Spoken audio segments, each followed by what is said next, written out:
Private school की मनमानी fees, उनकी मनमानी तरीके से ड्रेस जो एक ही दुकान से पर्टिकुलर खरीदना, और उनका जो कोर्स किताबों का वो भी एक ही से खरीदना, इसके लिए कई बार दतिया के लोगों ने आवाज़ उठाई। किताबें ऐसे खरीदने के लिए मजबूर करते हैं जिसका कोई ज़रूरत नहीं है, लेकिन इसी पब्लिकेशन की खरीदिए, इसी ऑथर की खरीदिए जो कि नियमों के पूर्णतः खिलाफ है। परंतु इसके बावजूद भी 2-2 लाख 4-4 लाख की बकाया राशि होती है, वो जमा नहीं करते। एक तरफ आप कह रहे हो कि हमारे पास गन है, गन सस्ती आती नहीं है, 1 लाख 2 लाख के ऊपर ही गन आती है।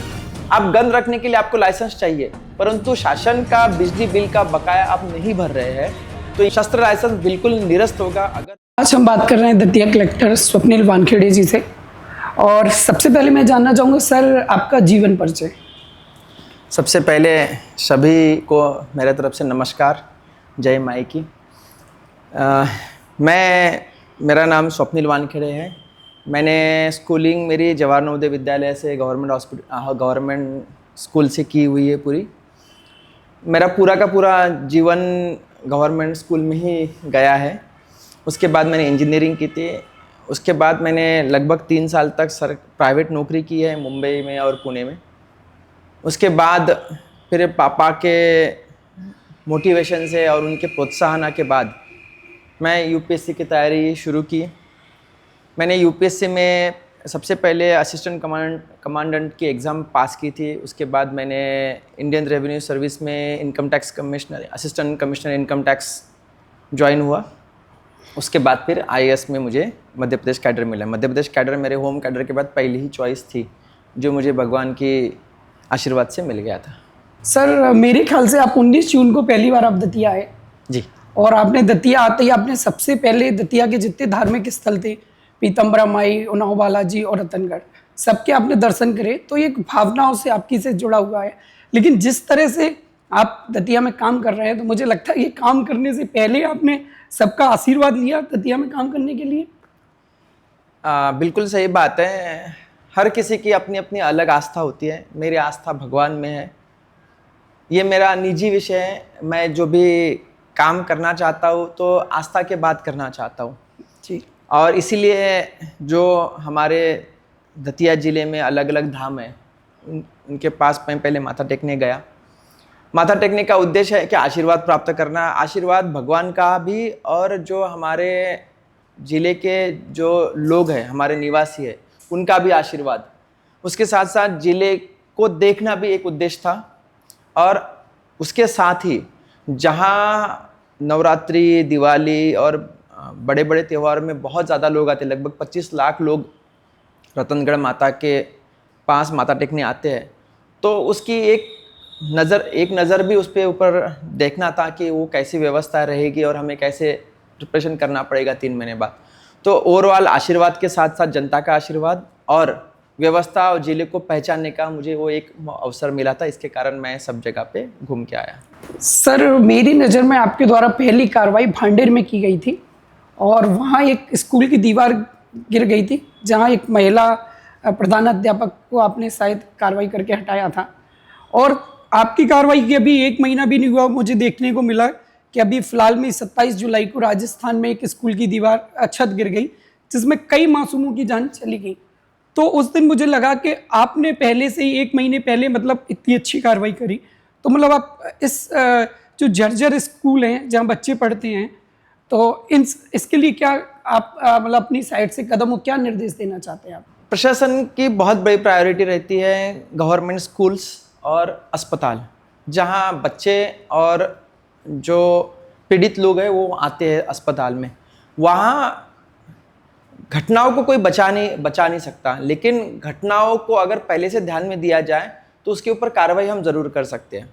ये देखने में आया है कि स्कूल की जब कोई भी दीवार ख़राब हो जाती है, जर्जर हो जाती है, तो हमारे स्कूल की जिम्मेदारी रहती है, प्रशासन की जिम्मेदारी रहती है कि उसको संज्ञान में ले और बच्चों को वहाँ से सुरक्षित जगह पे शिफ्ट कराएं। कभी कभी प्रशासन के पास या स्कूल के मैनेजमेंट के पास पैसा होता है, कभी नहीं होता जर्जर को ठीक करने का, लेकिन सभी के पास ये व्यवस्था ज़रूर होती है कि बच्चों को उस जर्जर भवन में ना बैठने देना। अगर हमने उसको देखा नहीं है कि जर्जर भवन है और हम बच्चों को बिठाते रहे और फिर बाद में बोले कि सर हमने तो बता दिया था, हमारी जिम्मेदारी अगर हम बच्चों को पढ़ा रहे हैं तो टीचर की भी वहाँ के एसडीएम की भी और कलेक्टर की मेरी निजी जिम्मेदारी है कि बच्चों को सुरक्षित रखना, और उसके मद्देनजर रखते हुए उन पे कार्रवाई की गई थी। कार्रवाई का उद्देश्य उनके नौकरी पे कोई भी उनको नौकरी से निकालना ये उद्देश्य नहीं था, लेकिन सभी टीचर्स, सभी प्राचार्यों को ये सूचना देना था कि अगर आप बच्चों के जीवन के साथ लापरवाही करेंगे, जर्जर भवन को हम नज़रअंदाज करेंगे तो सख्त कार्रवाई होगी। और उसके बाद बहुत सारे शिक्षकों ने तुरंत से तुरंत राशि, जो भी उनके पास राशि होगी, उसको राशि को यूज़ करते हुए जर्जर भवन को ठीक कराया। मैं फिर से कहूँगा कि ऐसा नहीं है कि घटना नहीं हो सकती, परंतु हमें घटना को बचाने का पूर्ण प्रयास करना चाहिए ताकि बच्चे के जीवन सुरक्षित रहे। आप सर, आपके द्वारा पहली बार शायद पुलिस अधीक्षक की अनुशंसा पे 7 लाइसेंस निरस्त किए गए थे। जिन 7 लाइसेंस जब वो निरस्त हुए तो कई समाज में और जनता में एक बात चल रही थी कि हो सकता है ये लाइसेंस राजनीतिक कारण से निरस्त कर दिए गए हों।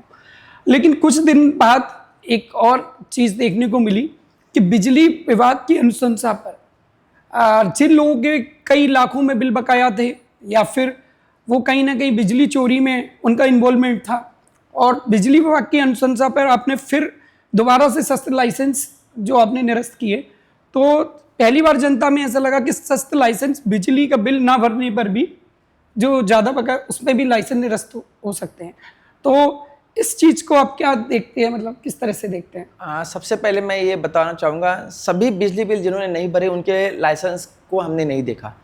जिनके बिजली बिल 1 लाख के ऊपर थे जी, और जो संपन्न थे, जिनके पास माने जीवन व्यापन के लिए वो संपन्न है परंतु फिर भी बिजली बिल नहीं भर रहे, उनको हमने टारगेट किया है। जो गरीब है, कभी कभी उनका बिजली बिल का मीटर खराब हो गया और बहुत ज़्यादा बिल आ गया, उन लोगों को हमने बिल्कुल नहीं पकड़ा है, उन लोगों को हमने इसमें कंसिडर नहीं किया है। वो उनके ऊपर हम देख रहे हैं कि बिजली बिल अगर उनका कम हो सकता है, कम किया जाएगा, मीटर ठीक किया जाएगा। परंतु जो ऐसे लोग हैं जो अपना बिजली यूज़ कर रहे हैं, अपना व्यापार कर रहे हैं अच्छे से, लेकिन शासन को हानि पहुँचा रहे, उसमें उनके लाइसेंस कैंसिल किए गए थे। और लाइसेंस कैंसिल करने के बारे में मैं एक चीज़ बताऊंगा कि हम जब लाइसेंस देते हैं उसमें उनसे स्पष्ट रूप से लिखा जाता है कि शासन के नियमों का पालन करेंगे और शासन को कोई भी हानि नहीं पहुंचाएंगे, किसी व्यक्ति को हानि नहीं पहुंचाएंगे। नियमों का अगर पालन नहीं करेंगे तो शस्त्र लाइसेंस अपने आप में निरस्त माना जाएगा। परंतु इसके बावजूद भी 2-2 लाख 4-4 लाख की बकाया राशि होती है, वो जमा नहीं करते। एक तरफ आप कह रहे हो कि हमारे पास गन है, गन सस्ती आती नहीं है, 1 लाख 2 लाख के ऊपर ही गन आती है। आप गन रखने के लिए आपको लाइसेंस चाहिए, परंतु शासन का बिजली बिल का बकाया आप नहीं भर रहे हैं, तो ये अपने आप में ही विरोधाभास है। तो सभी से मेरा यही निवेदन रहेगा, शस्त्र लाइसेंस बिल्कुल निरस्त होगा अगर बिजली बिल ही नहीं, शासन की किसी भी जगह से हानि पहुंचाते हैं, चाहे वो प्रॉपर्टी टैक्स हो, चाहे और कोई टैक्स हो। अगर आप टैक्स चोरी कर रहे हैं, शासन आपको बार बार बता रहा है कि वो राशि भर दीजिए, तो भी आप नहीं भर रहे हैं, तो उनके खिलाफ आने वाले समय में लाइसेंस निरस्त की कार्रवाई बिल्कुल की जाएगी। दतिया का एक बड़ा मुद्दा था जिससे दतिया की जनता बहुत लंबे समय से त्रस्त थी। वो मुद्दा था प्राइवेट स्कूल की मनमानी फीस, उनकी मनमानी तरीके से ड्रेस जो एक ही दुकान से पर्टिकुलर खरीदना, और उनका जो कोर्स किताबों का वो भी एक ही से खरीदना। इसके लिए कई बार दतिया के लोगों ने आवाज़ उठाई, लेकिन जैसे ही आप आए आपने कुछ दिनों के अंदर ही एक फिर दोबारा से एक आदेश दिया कि इस तरह की मनमानी बिल्कुल नहीं चलेगी। तो मतलब आपने इस चीज़ को कैसे लिया, कि कैसे आपको समझ में आया कि जनता स्कूल फीस मनमानी से और एक जो किताबों के मनमानी दाम है और एक ही जगह से खरीदना, इससे त्रस्त है? कैसे? हमारे देश में पहले गवर्नमेंट स्कूल में ही सब लोग पढ़ते थे, मैं पढ़ा हूँ, शायद आप भी पढ़े होंगे जी। परंतु जैसे जैसे हमारी इकोनॉमी बढ़ी है, ग्रोथ हुआ है, तो हर पिता को, माता को लगता है हमारा बच्चा अच्छे से अच्छे स्कूल में जाए। तो जो भी अच्छा स्कूल होगा, चाहे नवोदय विद्यालय, सरकारी स्कूल, उसमें भेजना चाहते हैं। सरकारी स्कूल अगर अच्छा है तो, अगर प्राइवेट स्कूल अच्छा है, नज़दीक है, तो प्राइवेट स्कूल में भेजना चाहते हैं। वो अपने जीवन में जो भी कमाते हैं उसका बहुत बड़ा हिस्सा वो शिक्षा में लगाते हैं, शिक्षा और स्वास्थ्य में लगाते हैं बच्चे के। ऐसे में शासन ने एक नियमावली दी है जिसमें हम हर साल 10% तक फीस बढ़ा सकते हैं। परंतु ये देखने में आता है कि बहुत सारे स्कूल जहां उनके एडमिशन ज़्यादा होते हैं, अपनी मन मर्जी से फीस बढ़ा देते हैं, क्योंकि उनको पता रहता है कि एडमिशन उनके पास आना है, तो वो एकदम फैलने के टाइप में पूरी की पूरी फीस बढ़ा देते हैं, जिसमें जो माता पिता बच्चों को पढ़ाना चाहते हैं वो फिर पढ़ा नहीं पाते। अगर वो फीस भर भी देते हैं तो किताबों के पैसे नहीं भर पाते। किताबें भर देते हैं तो ये लोग कहीं ना कहीं से उनको ड्रेस खरीदने के लिए मजबूर करते हैं, किताबें ऐसे खरीदने के लिए मजबूर करते हैं जिसका कोई ज़रूरत नहीं है, लेकिन इसी पब्लिकेशन की खरीदिए, इसी ऑथर की खरीदिए, जो कि नियमों के पूर्णतः खिलाफ है। सभी से मीटिंग कराई, सभी स्कूल ओनर से मीटिंग कराई, स्पष्ट निर्देश दिए गए। आप कोर्स बताएंगे जैसे इतिहास, एनसीईआरटी, इतिहास और एनसीईआरटी इतना ही बताएंगे। किस ऑथर की किताबें खरीदनी है ये बिल्कुल नहीं बताया जाएगा। किस किताब के शॉप से खरीदनी है ये बिल्कुल नहीं बताया जाएगा। कपड़े आप बता दीजिए कौन से कलर के कपड़े आपको बच्चे को चाहते हैं, उसका डिस्प्ले लगा दीजिए। फिर वो पैरेंट जिस टेलर से, जिस दुकान से खरीदना चाहते हैं उस दुकान से खरीदेंगे। कोई भी किताब वाला ये नहीं लिखेगा हमारे यहाँ इसी स्कूल की किताबें मिलती है, कोई भी कपड़े वाला ये नहीं लिखेगा हमारे यहाँ इसी स्कूल किताब के मिलते हैं। वो जहाँ जाना चाहता है वहाँ जाएगा। अगर ऐसा पाया जाता है कि पेरेंट्स को ज़बरदस्ती कराया गया कि आप इसी किताब वाले से किताबें लीजिए, यही किताबें लीजिए, जिसमें स्पष्ट रूप से ये मैं मानूंगा कि कमीशन का खेल चल रहा है, और उस स्कूल के खिलाफ सख्त कार्रवाई की जाएगी, जिसमें हो सकता है कि उनका लाइसेंस भी हमें निरस्त करने के अगर कार्रवाई करना पड़े तो करेंगे। प्रशासन का एक ही उद्देश्य है, फ्री फेयर इकोनॉमी, प्राइवेटाइजेशन को बढ़ावा जरूर देना है, लेकिन नियंत्रण होना चाहिए ताकि लोगों को सुविधाएं भी मिले, प्राइवेटाइजेशन का लाभ भी हो, परंतु प्राइवेटाइजेशन के चक्कर में कोई एक व्यक्ति या कोई एक प्राइवेट इंस्टीट्यूट बहुत ज़्यादा फायदा ना उठा पाए। तो सभी को फीस को कंट्रोल करना, किताबों के रेट को कंट्रोल करना, ड्रेस के प्राइजेस होते हैं उसको कंट्रोल करना, ये प्रशासन की जिम्मेदारी है, और प्रशासन का प्रतिनिधि होने के नाते हम वो जिम्मेदारी जरूर निभाएंगे। बहुत अच्छे सर। अब हम बात करते हैं सर सेहत की। आजकल जो सबसे ज़्यादा महत्वपूर्ण चीज़ है वो है सेहत। देखने में आ रहा है छोटे छोटे बच्चे कुछ भी खा के जल्दी बीमार पड़ रहे हैं, एक नई यंग एज को कैंसर हो जा रहा है या हार्ट अटैक आ जा रहा है। ये सब खेल चल रहा है सिर्फ और सिर्फ मिलावट से, और वो मिलावट का खेल इतना ज़्यादा है कि तेल में, रिफाइंड में, सब चीज़ में मिलावट। आपके आते ही आपने सबसे पहले गेहूं के मील जो थे उनकी चेकिंग करवाई, फिर दतिया में एक बिल्कुल बहुत अच्छी तरह से फूड की टीम, पूरी फूड विभाग की टीम रेस्टोरेंट, मिठाई की दुकानें, ये सब चेक करने लगी। तो आप इसमें और क्या अच्छा होना चाहिए कि लोगों के स्वास्थ्य से खिलवाड़ ना हो? आपने सही कहा है, जब भी त्यौहार आते हैं तब ये चीज़ें बहुत ज़्यादा बढ़ जाती है, क्योंकि डिमांड ज़्यादा होती है और सप्लाई कम होता है। हमारे प्रशासन की प्रयास यही रहेगा, जैसे पनीर आजकल लगभग 80% तक पनीर नकली आ रहा है, और पनीर को जांच करने के लिए बहुत ज़्यादा बड़ी कार्रवाई नहीं करनी पड़ती है। तो जो त्यौहार आ रहे हैं, तो मैं आपके चैनल के बहाने मैं सभी को ये बताना चाहूँगा, और ये वार्निंग ही समझ सकते हैं कि मिलावट अगर करेंगे तो ऑन स्पॉट पकड़ा जाएगा और ऑन स्पॉट कार्रवाई होगी, जिसमें हम दुकान को भी सील करने के लिए पीछे नहीं हटेंगे।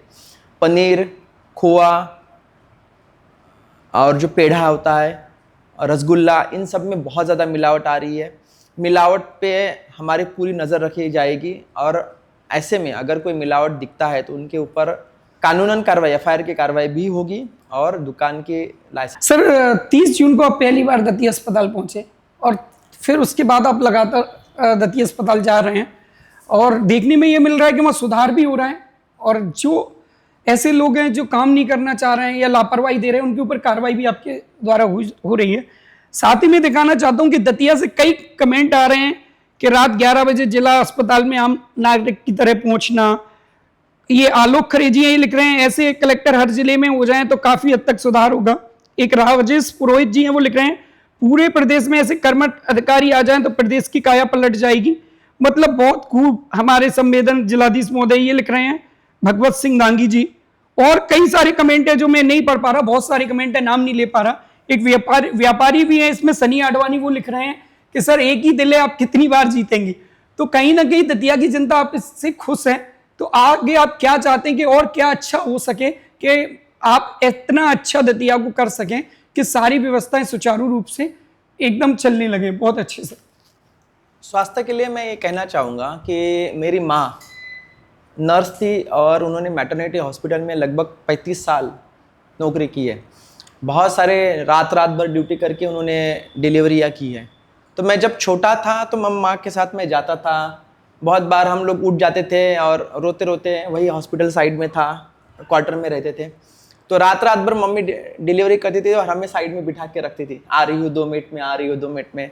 हम देखते थे कि बाहर पूरे रिश्तेदार खड़े हैं। कभी कभी हम देखते थे उनको बैठने के लिए नहीं है जगह, कभी देखते थे कि पानी पीने के लिए नहीं है बेचारे वो, कभी बारिश आ रही है भीग रहे हैं। तब व्यवस्थाएं भी इतनी अच्छी नहीं थी, लेकिन उनसे उस चीज़ से मैंने एक चीज़ सीखी है कि स्वास्थ्य के प्रति जो गरीब लोग होते हैं वो स्वास्थ्य पे चाहे जितना पैसा लगाना चाहे लगाएंगे, गरीब हो जाए, परंतु वो अपने परिजनों का जान बचाना चाहते हैं।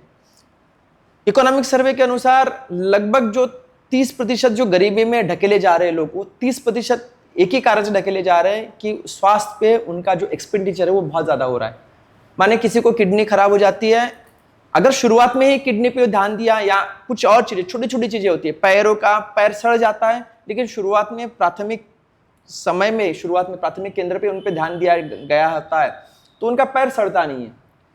और उस चक्कर में उनके जो पूरी पूंजी होती है जीवन भर की, वो पूंजी उसी में चली जाती है। कभी कभी लोग अपना ज़मीन बेचते हैं, बहुत सारी चीज़ें होती है जिससे वो लोग गरीब होते हैं।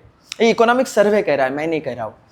तो अगर हम प्राथमिक जो उपचार केंद्र होते हैं प्राथमिक, उस पर अगर हम फोकस करना शुरू करेंगे, डॉक्टर अपनी जिम्मेदारी सही से निभाएंगे, नर्सेस अपनी जिम्मेदारी सही से निभाएंगे, तो मेरा पर्सनल ये मानना है कि जो लोग गरीब होते जा रहे हैं उसमें से बहुत सारे लोगों को हम गरीबी से बचा सकते हैं, उनको ढकेलने से बचा सकते हैं। तो एक तरफ तो हम स्वास्थ्य की सुविधाएं देंगे, दूसरी तरफ हम लोगों को गरीब होने से बचाएंगे, जो उनका जो जीवन भर की कमाई उनसे बचाएंगे, जो आने वाले समय में वो अपने बच्चों के पढ़ाई पे, अपने माता पिता के स्वास्थ्य पे लगा सकते हैं, जिससे आने वाला कल सुरक्षित होगा। मेरा अस्पताल में जाने का उद्देश्य किसी के ऊपर ज़बरदस्ती कार्रवाई करने का कभी नहीं है, कभी नहीं रहेगा, परंतु मेरा जाने का उद्देश्य है कि कलेक्टर जब जाएंगे तो अपने आप में सुविधाएं अच्छी बनने लगेगी, लोग डरे रहेंगे। लोग का तात्पर्य मेरा यहाँ कर्मचारी लोग जो है स्वास्थ्य के, वो डरे रहेंगे और उनको पता है कि कलेक्टर आएंगे, चेक करेंगे और हमारी गलती होगी तो कार्रवाई होगी। ये संदेश मेरा यही है, उनको डराना धमकाना संदेश नहीं है, लेकिन अगर वो डरा धमका के अच्छा काम करेंगे तो मैं ये चाहूँगा फिर वो डर सही है।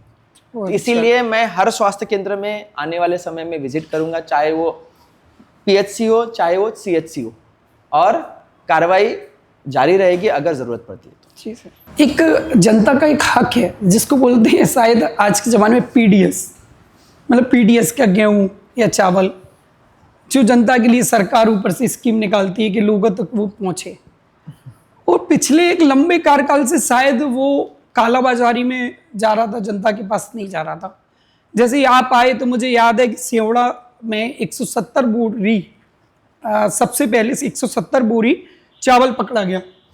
उसके बाद सिविल लाइन थाने के पीछे एक कार्रवाई हुई, एक राजनंदिनी ट्रेडर्स करके, और भी कई सारी कार्रवाइयाँ हुई हैं। तो इस तरह से कहीं ना कहीं जो कालाबाजारी चल रही थी, तो क्या इस कालाबाजारी की जो चेन है, जो कंट्रोल से स्टार्ट होती है और बड़े बड़े व्यापारियों तक पहुंच जाती है, तो क्या उसमें बीच में कई उस जो चेन को बोल लो या माला को बोल रहे हैं, उसमें कई अधिकारी भी जुड़े हुए हैं जिससे वो चीज़ें वहाँ तक पहुँच रही हैं? क्योंकि अकेले कालाबाजारी करने वालों का काम नहीं है, लेकिन आपने आते ही उन पर कार्रवाई की, तो आने वाले कल में क्या उससे जुड़े हुए जो अधिकारी इस तरह का काम कर रहे हैं उनके खिलाफ भी कार्रवाई होगी? जी बिल्कुल सही कहा है। जब तक कि पूरा का पूरा जुड़ता नहीं एक दूसरे के साथ तब तक ये संभव हो ही नहीं। ये बिल्कुल सही कहा आपने, बड़ी चेन है। बड़ी चेन में हमने सबसे पहले जो अटैक किया था बड़े व्यापारियों पे किया, हमने दुकानों पे अटैक नहीं किया। पहले सबसे बड़े जो गोदाम बड़े व्यापारी होते उन पे किया, जो उससे संबंधित लोग थे, चाहे वो फिर मंडी वाले सचिव क्यों ना हो, सबके खिलाफ कार्रवाई करना शुरू किया। और उसके बाद फिर जो हमारे खाद्यान्न की दुकान थी, PDS शॉप थी, गले की दुकान थी, उसके ऊपर कार्रवाई करना शुरू किया। और जैसा आपने कहा है कि जो इन्वॉल्व होंगे उन सब पे कार्रवाई होगी। कार्रवाई निरंतर जारी है, सब पे कार्रवाई होगी। उद्देश्य प्रशासन का एक है कि अनाज जो गरीबों का है, गरीबों के थाली में ही जाए जी, वो कहीं और ना जाए। इसके लिए जो भी चेन तोड़ने के लिए ज़रूरत पड़ेगी वो हम तोड़ेंगे और निरंतर जारी है। इसमें हमने लगभग अभी तक 10 से ज़्यादा एफआईआर किए हैं। कम से कम 15 से 16 बड़े बड़े व्यापारियों के गोडाउन पे छापे मारे हैं और 100 से ज़्यादा दुकानों पे छापे मारे हैं। एक साथ हमने लगभग 30 से ज़्यादा दुकानों के लाइसेंस रद्द कराए हैं जी। तो कार्रवाई चल रही है। समय ज़रूर लगेगा क्योंकि वो बहुत पुराना, जितनी पुरानी बीमारी होती है उतना ठीक होने में समय लगता है, परंतु हमारा निर्धार है और हमारा प्रयास लगातार जारी है। आने वाले समय में हम अपेक्षा करते हैं कि दिवाली तक सिस्टम काफ़ी अच्छे तक ठीक हो जाए ताकि दिवाली लोग बहुत खुशी से मना पाए। और फिर से एक बार मैं कहना चाहूँगा, लापरवाही और कालाबाजारी बर्दाश्त नहीं की जाएगी, सख्त कार्रवाई ज़रूर होगी। अब बात करते हैं सर, अब बात करते हैं हम किसानों की। किसानों को जो सबसे ज़्यादा दिक्कत होती है वो होती है एक तो खाद लेने में, दूसरा होती है खाद की कालाबाजारी, और तीसरी चीज़ आती है उनको कि अगर कालाबाजारी से वो कैसे भी औने पौने दाम में खाद खरीद लेते हैं तो वो कहीं ना कहीं उन्हें नकली मिलती है। आप आए, आपने आते ही एक फिल्म की स्टोरी की तरह एक ही दिन में दतिया जिले की कई तहसीलों में एक साथ कई दुकानों पर रेड डलवाई, तो ये एक अच्छी कार्रवाई है। अब मैं चाहता हूं कि किसानों के लिए और आप ऐसा मतलब क्या करना चाहते हैं कि जिससे उन्हें ऐसा लाभ पहुंचे कि इन जो नुकसान उन्हें हो रहे हैं नकली खाद से, कालाबाजारी से, वो ना हो। सबसे पहले आपने जो कहा वो मैं बताना चाहूँगा कि जब मैं आया था तो मेरे पास बहुत शिकायतें आई कि प्राइवेट संस्था और डबल लॉक केंद्र जो गोडाउन है, सरकारी गोडाउन, वहाँ से भी खाद सही से नहीं दी जा रही है, नकली खाद दिए जा रहे हैं। तो सबसे पहले हमने प्राइवेट जो दुकान थी उसमें एक साथ 52 दुकानों पे कार्रवाई की थी, लगभग 7 से 8 एफआईआर भी किए थे, और जिसके कारण जो माहौल बना यहाँ कि कालाबाजारी को रोकने का और गलत जो अमानक खाद है उसको बेचने का, वो जो प्रोसेस है वो बहुत हद तक कम हो गया। उसके बाद हमारे पास शिकायतें उस तरीके से नहीं आई, और बीच बीच में जो भी शिकायतें आई, भांडेर से आई, कभी सेवड़ा से आई, तो रातों रात हमने उसमें रेड कराई है और सभी के सभी जगह जहाँ शिकायत आई वो सही भी पाई गई है और एफआईआर भी की है जी। उसके बाद डबल लॉक केंद्र में हमने देखा था कि पिछले साल बहुत ज़्यादा लॉ एंड ऑर्डर हुआ था। जो सरकारी गोडाउन है उसमें बहुत सारे लोग एक साथ 400, 500 लोग जमा हो जाते थे, और हमारे सरकारी गोडाउन है उसकी क्षमता होती थी 100 या 150 जी। तो लोग 100 किलोमीटर, 150 किलोमीटर, 50 किलोमीटर दूर से आते थे, रात भर जगे रहते थे, लेकिन उनको 2-2 दिन तक खाद नहीं मिलती थी। उसको हमने एक झटके में बंद करा दिया, कोई भी गोडाउन से नहीं होगा। हमारे पास सोसाइटी या 100 से ज़्यादा सोसाइटी है जो अलग अलग गाँवों में है जी, पूरे जिले भर में है, तो उनको दे दिया गया। अब किसी भी किसान को 4 या 5 किलोमीटर से ज़्यादा जाना नहीं पड़ता है। 5 किलोमीटर जाता है वो, अगर आज नहीं मिला तो दूसरे दिन 5 किलोमीटर जा सकता है, लेकिन 100 किलोमीटर आएगा तो दूसरे दिन वापस घर नहीं जा सकता वो। हाँ। अब अगर खाद नहीं भी है दुकान में तो भी 5 किलोमीटर वापस जाने में उसको दिक्कत नहीं है, फिर दूसरे दिन आ जाएगा। इसके कारण जो लॉ एंड ऑर्डर की समस्या थी वो कम हो गई। किसानों को जो लंबा समय तय करना पड़ता था, उनके 2-2, 3-3 दिन जाते थे, वो कम हो गए। और उनके पास अब क्योंकि गांव के आसपास ही रहती है तो 70-80% तो गांव में ही मिल रहा है, तो उनको जानकारी घरे बैठे ही मिल रही है कि आजू बाजू के लोग बता देते हैं कि खाद अवेलेबल है या नहीं है, तो जिस दिन अवेलेबल है अब वो चले जाते हैं। आने वाले समय में भी खाद, पिछले साल से हमारे पास इस साल थोड़ा खाद कम मिला है, थोड़ा धीरे धीरे आ रहा है, परंतु इस बार लॉ एंड ऑर्डर नहीं हुई है। आने वाले समय में भी कालाबाजारी पे जो भी शिकायतें हमें मीडिया से या कोई पर्सनल, रात को भी 11 बजे कोई पर्सनल मैसेज करता है मुझे, वो शिकायतों पे कार्रवाई जारी रहेगी, और जिससे अमानक खाद किसी भी हालत में हम बेचने नहीं देंगे, गलत खाद बेचने नहीं देंगे, ताकि किसानों के पास अच्छी खाद जाए और उनकी पैदावार अच्छी। जी, मेरा एक और सवाल है आपसे सर, कि जिस तरह से पीतम्बरा माई पे पूरे देश से लोग आते हैं, भीड़ भी बढ़ती जा रही है, तो जाहिर सी बात है अतिक्रमण भी बहुत हो रहा था, बहुत हद तक हो रहा था। आपने उस अतिक्रमण को कहीं ना कहीं हटाया, और उसमें ये भी देखने को मिला, कई लोगों ने बोला जैसे कि छोटे दुकानदार परेशान हो रहे हैं, तो आपने छोटे दुकानदार हो या बड़े, क्योंकि मैंने देखा एक बड़ा होटल भी बना है साइड में, उसकी भी पार्किंग आपने हटवा दी, बोल दी यहाँ से हटाओ, तो मेरे ख्याल से कि आपके लिए छोटे बड़े सब बराबर हैं। तो मतलब जो पीतम्बरा से इतना आपने अतिक्रमण हटाया, एक जगह रोड चौड़ी हो गई, थोड़ा अच्छा लगने लगा, तो इस पूरी कार्रवाई के बारे में आप क्या कहना चाहेंगे? मेरा सबसे पहले यही कहना है कि अगर कोई व्यक्ति दर्शन करने के लिए आता है, अतिक्रमण के कारण, ट्रैफिक जाम के कारण उसका अगर 15-20 मिनट बर्बाद हो रहा है एक व्यक्ति का, तो एक दिन में लगभग अगर 1 लाख व्यक्ति आ रहे हैं तो लगभग 15 लाख मिनट हम अपनी इकोनॉमी के बर्बाद कर रहे हैं। जी। तो अगर मुझे 15-20 मिनट लेट हो जाता है, वो मिनिमम समय बता रहा हूँ, अगले बार मैं आने के लिए सोचता हूँ तो मैं सोचूंगा कि मुझे 15 मिनट माने आधा पौन घंटा वहाँ फालतू में लग रहा है, तो जाने दो, अब 1 महीने बाद जाऊंगा। जी। तो ऐसे में जो आने वाले लोग हैं, श्रद्धालु हैं, उनको हम कम कर रहे हैं। जी।